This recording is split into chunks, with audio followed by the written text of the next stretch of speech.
கிறிஸ்துவுக்குள் அன்பானவர்களே, இன்றைய தியானத்திற்கு நாம் எடுத்துக்கொண்ட வேத பகுதி 2 ராஜாக்கள் 6:6.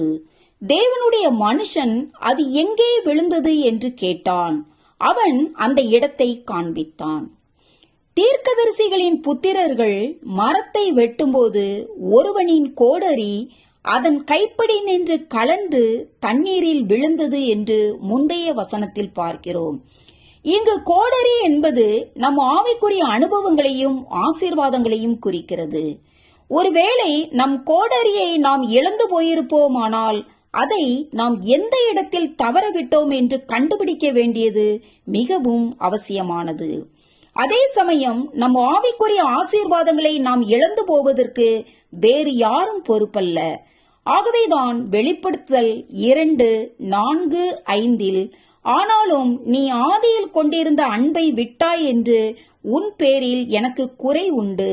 ஆகையால் நீ இன்ன நிலைமையிலிருந்து விழுந்தாய் என்பதை நினைத்து மனந்திரும்பு என்று தேவன் சொல்லுகிறார். அதாவது நாம் பிசாசுக்கு எங்கு இடம் கொடுத்தோம் என்று நம்மை நாமே ஆராய்ந்து பார்க்க வேண்டும்.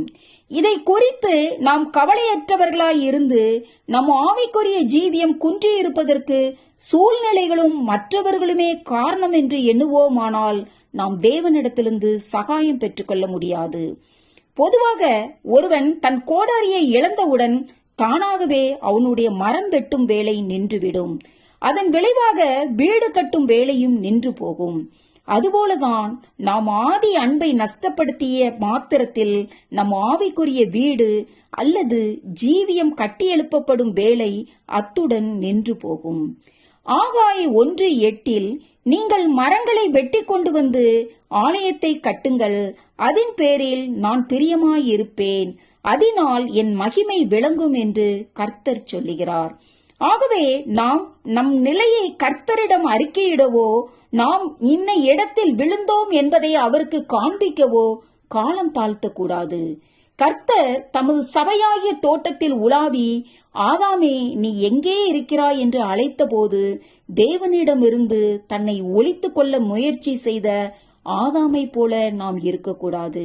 எனக்கு அன்பானவர்களே, நம்முடைய தேவன் இரக்கமும் கிருபையும் உள்ள தேவனாயிருந்து நமக்கு துணை செய்யவும் நாம் இழந்து போன எல்லா ஆவிக்குரிய அனுபவங்களையும் நமக்கு திரும்ப அளிக்கவும் விரும்புகிறார் என்பதையும் அவர் நம்மை தம்முடைய நெருங்கிய தொடர்புடையவனாயிருக்கும் நிலைக்கு கொண்டு வர விரும்புகிறார் என்பதையும் அறிந்தவர்களாய் நம் ஜீவியத்தில் நம்மை விழச் செய்த அந்த குறிப்பிட்ட காரியத்துடன் தேவன் செயல்படுவதற்கு அவருக்கு நாம் இடம் கொடுக்க தேவன் தாமே நமக்கு உதவி புரிவாராக. ஆமேன். அல்லேலூயா.